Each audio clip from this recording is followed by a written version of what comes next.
Je m'appelle Antoine, j'ai ouvert Café Sable, qui est un atelier de torréfaction à Camaret-sur-Mer.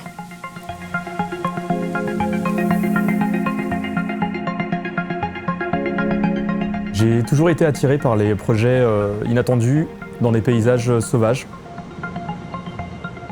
Je me suis dit que si un torréfacteur devait s'installer dans le coin, ce serait sur la presqu'île de Crozon.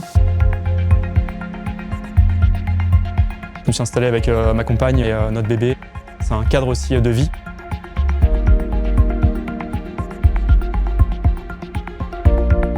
Le café de spécialité, c'est le café vert que je torréfie. C'est la qualité de café la plus exigeante actuellement. Elle permet d'avoir des arômes, des saveurs et d'avoir une cohérence qu'on n'a pas l'habitude d'avoir dans une tasse de café classique. Cette qualité-là, elle se sublime avec des torréfactions sur mesure et des torréfactions fraîches.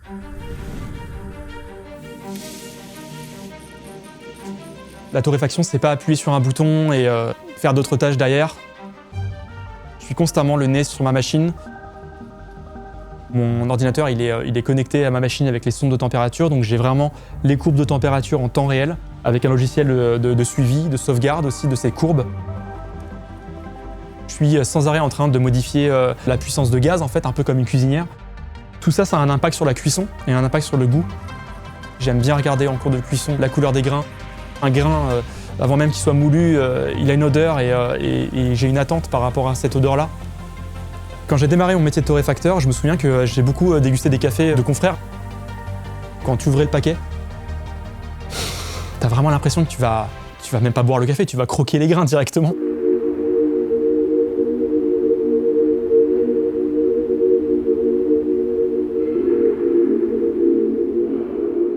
La presqu'île de Crozon, ça m'évoque une pluralité de paysages, d'expositions, de cadres, de sentiments d'ailleurs. On peut complètement halluciner de se dire mais je vis ici.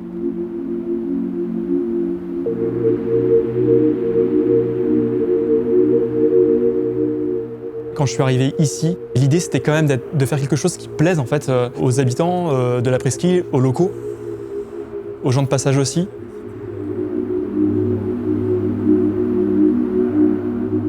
Je fais toutes mes livraisons moi-même. Des restaurants, des cafés, des bars.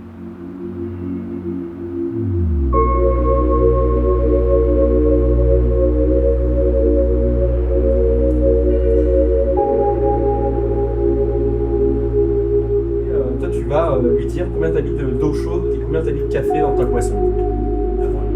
Je vais pas juste déposer du café, je vais d'abord prendre plaisir à échanger avec eux parce que j'avoue qu'au fil du temps, on a des rapports qui sont de plus en plus étroits, donc c'est hyper agréable. Là, je t'ai ramené de produits.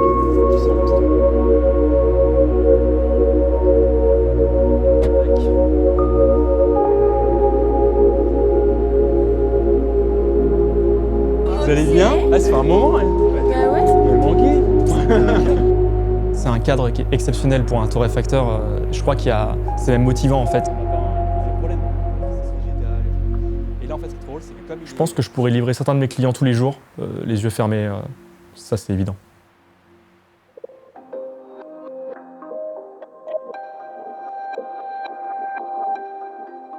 La dégustation, c'est un plaisir qui est très fort et c'est vraiment pour moi je pense le socle même de l'envie de faire ce métier. Je déguste toutes mes torréfactions dans des petits bols avec de la mouture de café, de l'eau chaude, avec un standard de dégustation très protocolaire, on appelle ça le cupping. Quand je rentre dans cet instant en fait, dégustation, c'est un peu comme une forme de méditation, de yoga.